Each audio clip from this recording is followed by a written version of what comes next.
L'info écho avec Capital. Le chiffre du jour, moins 9,9%. En un an, les loyers des appartements meublés à Rennes ont chuté en moyenne de 9,9%.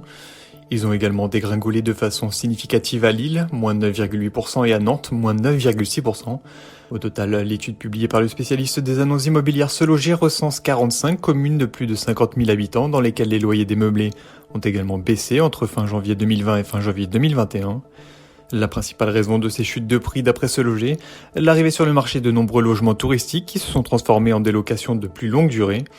Le phénomène a un tel impact que dans de nombreuses villes, désormais, les locations meublées sont devenues moins chères que les locations nues. Le coup de gueule du jour a été poussé par la Cour administrative d'appel de Paris, qui a confirmé le redressement fiscal de Patrick Balkany dans l'un des volets civils de son lourd dossier judiciaire. En 2009, l'ancien maire de Levallois avait perçu une commission occulte de 5 millions de dollars pour son rôle d'apporteur d'affaires au profit d'un industriel belgeo-congolais. Dissimulée à l'administration fiscale, cette juteuse rémunération, dont Patrick Balkany a toujours nié l'existence, avait été découverte à l'occasion d'un contrôle de Bercy. Outre des suppléments d'impôts et des pénalités de 80% pour activités occultes, le fisc réclame des rappels de taxes sur la valeur ajoutée à l'ancien maire de Levallois. L'info pratique du jour, le montant des allocations chômage va bientôt baisser pour plus de 800 000 demandeurs d'emploi. Dans sa réforme de l'assurance chômage, le gouvernement prévoit de revoir le mode de calcul des indemnités à compter du 1er juillet.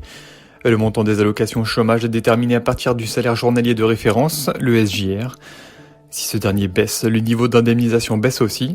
Actuellement, le SJR est calculé à partir des seuls jours travaillés, mais la réforme prévoit qu'il soit calculé à partir du revenu mensuel moyen. Ce mode de calcul sera donc moins favorable aux demandeurs d'emploi car les périodes d'inactivité seront aussi prises en compte, réduisant mécaniquement le montant des allocations chômage. Les détails sont à retrouver sur notre site. On termine par les annonces faites par le Premier ministre ce jeudi 4 mars concernant l'évolution de l'épidémie de Covid-19 dans le pays. Jean Castex a rappelé que la situation dans les 20 départements placés sous surveillance depuis une semaine restait préoccupante. Néanmoins, l'Île-de-France ne sera pas confinée le week-end pour le moment, au contraire du Pas-de-Calais. 3 nouveaux départements ont quant à eux été placés sous surveillance. Il s'agit des Hautes-Alpes, de l'Aisne et de l'Aube.